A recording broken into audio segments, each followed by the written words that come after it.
त्यांना माझे साष्टांग दंडवत प्रणाम। आजची लीळा आहे शरण आलेल्यांचे रक्षण करणारे सर्वज्ञ। एका गावात स्वामींचा मुक्काम असताना स्वामी विहरणाला एका झाडाखाली आसनस्थ झाले होते। तेवढ्यात दोन्ही पारध्यांमध्ये पैंज पडली। ज्याचा कुत्रा पहिल्यांदा ससा पकडील त्याचा ससा आणि तोच शर्यत जिंकणार म्हणून चांगल्या रानात जिथे लहान मोठी दरी नाही, नदी नाले नाही अशा सपाट जागेवर ससा सोडला आणि त्याच्या मागे कुत्रे सोडली। ससा बिचारा आपला जीव मुठीत धरून पुढे जोरात पळत होता। तेवढ्यात एका झाडाखाली सशाला स्वामी बसलेले दिसले व ससा स्वामींच्या पुढे जाऊन उभा राहिला। महात्म्य बोलया म्हणून स्वामींनी आपली मांडी उचलली व ससा स्वामींच्या मांडीखाली जाऊन पिंडई व मांडीच्या मधून स्वामींची श्रीमूर्ती अवलोकन करू लागला। पाठीमागून कुत्रे आली व तेही स्वामींच्या पुढे उभे राहिले व त्यामागून पारधी आले तेही पुढे उभे राहिले व दंडवत करून श्रीचरणाला लागून स्वामींना विनंती करतात की देवा हा ससा सोडावा। स्वामी म्हणतात हा ससा आम्ही तुम्हाला देणार नाही। तेव्हा पारधी म्हणतात जर हा ससा स्वामींनी दिला नाही तर आमच्यामध्ये आपापसात भांडण होईल, एकमेकांवर सुरीने वार होईल। तेव्हा स्वामी म्हणतात येथे शरण आलेल्या काही मरण असे स्वामी म्हणतात। पारध्यांनी स्वामींच्या श्रीमुखाकडे पाहिले व हा स्वामींनी रक्षण केलेला आहे म्हणून ते तिथून निघू लागले। तेव्हा स्वामी त्यांना स्वामी निरूपण करतात की येथे रानावनात राहतात, गवत खातात, नदी नाल्यांनी पाणी पितात आणि यांनी तुमची काय खोडी केली अथवा काय नुकसान केले म्हणून तुम्ही यांना मारता। तेव्हा पारधी म्हणतात आजपासून मारणार नाही। स्वामींच्या निरूपणाने पारध्याचे मन परिवर्तन झाले, बुद्धीमध्ये बदल झाला, हिंसेच्या भावना बदलून गेल्या व आजपासून मारणार नाही असे स्वामींना अभिवचन देऊन निघून गेले। स्वामींनी मांडीवर उचलली आणि सशाकडे कृपादृष्टीने अवलोकन करून महात्म्य हो आता जा म्हणून आज्ञा दिली।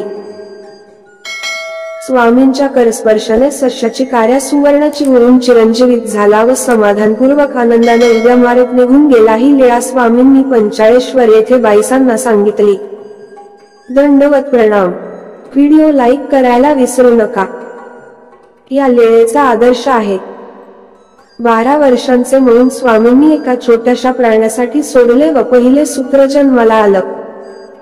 हिंसा करू नका हे पहिलं निरूपण आदिवासी समाजाला केलं। भांडारेकरासारख्या एका जीवाला स्वामींच्या मांडीवर देह जाण्याचा योग आला तर सशासारखा भाग्यवान प्राण्याला स्वामींच्या मांडीखाली बसण्याचा योग आला। स्वामींच्या करस्पर्शाने दोन्ही जीवाला संबंध झाला। हे प्रभू मला तर स्वामींच्या मांडीवर व मांडीच्या खाली आपला करस्पर्श मिळेल असे कोणतेच भाग्य नाही। माझ्यापेक्षा ससा भाग्यवान आहे। चतुर्विध कर्मफळात होता तरी देवाचे दर्शन झाले। आपणही कोणत्याही संकटाच्या वेळी सशासारखे देवाला शरण जावे म्हणजे आपलेही रक्षण होईल। हाच आदर्श आणि दुसरे म्हणजे स्वामींची आज्ञा पाळणारे पारधी हिंसा करू नका असे सांगितले पण लगेच ऐकले। आपणही देवाच्या एका तरी वचनाचे पारध्यासारखे पालन करण्याचा प्रयत्न करूया। हाच आदर्श। दंडवत प्रणाम। व्हिडिओ लाईक करायला विसरू नका। आजच्या लीळेचे प्रश्न आहे। एक पहिला प्रश्न आहे ससा स्वामींच्या कुठे बसला होता। 2 दुसरा प्रश्न आहे स्वामींनी पारध्यांना काय सांगितले। 3 तिसरा प्रश्न आहे कोणाच्या मध्ये होड लागली होती।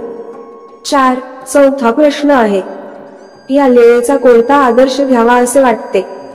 5 पाचवा प्रश्न आहे स्वामींनी ससा दिला नाही तर आपापसात काय होईल असे पारधी म्हणाले। सर्वांना दंडवत प्रणाम। आजची ही लीळा कशी वाटली नक्की कमेंट मध्ये सांगा आणि व्हिडिओ आवडल्यास लाईक करा, चॅनलला सबस्क्राईब करा।